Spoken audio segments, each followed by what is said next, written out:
Into, कह रहा है कि वेक्टर ए, वेक्टर बी और वेक्टर सी क्रमशः 3 बिंदुओं ए बी सी के स्थिति सदिश है।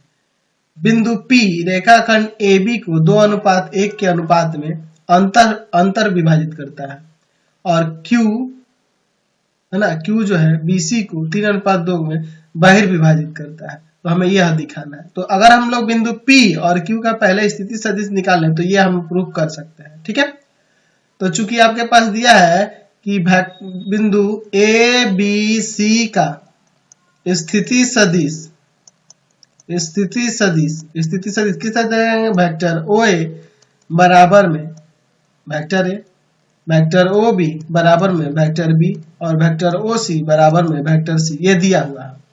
चूंकि बिंदु P AB को 2:1 के अनुपात में अंतः विभाजित करता है।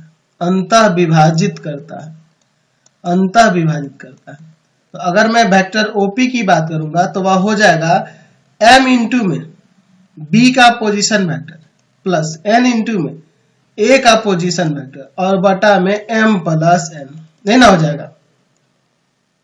m की जगह 2 है और वेक्टर OB की जगह पे है वेक्टर B और n के जगह पे क्या है आपका, n के जगह पे 1 है ना, और वेक्टर OA की जगह है वेक्टर A और बटा में m प्लस n यानी कि 2 प्लस 1, यानी कि यहां से फाइनली वेक्टर OP बराबर में हो जाएगा 2 वेक्टर B प्लस में वेक्टर A और बाई में 3। ठीक है, समझ गए ना। चलिए, चूंकि बिंदु Q BC को 3:2 के अनुपात में बहिर्विभाजित करता है। बाह्य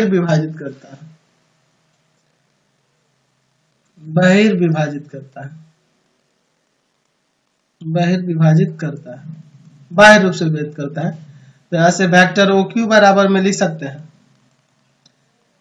यहाँ पे क्या आ जाएगा, m की जगह 3 वेक्टर, अच्छा फॉर्मूला लिख दें क्या, तो छोड़ो ना, बिना फॉर्मूले का, अब तो फॉर्मूला आपको समझ में आ गया।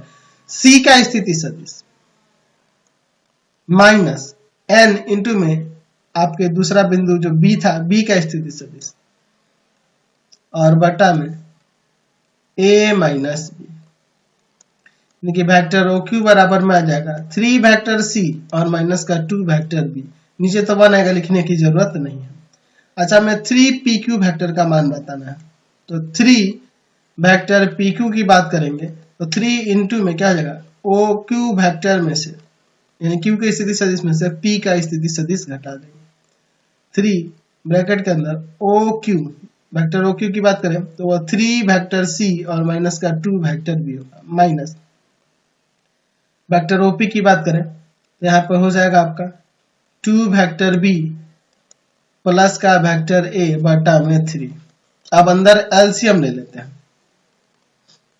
लेते हैं, तो यहाँ पर ये 3 बाहर रहेगा, अंदर एलसीएम होगा 3, इसमें जाके गुना करेगा 9 वेक्टर C माइनस में 6 वेक्टर B माइनस का 2 वेक्टर B और ये माइनस प्लस माइनस का वेक्टर A।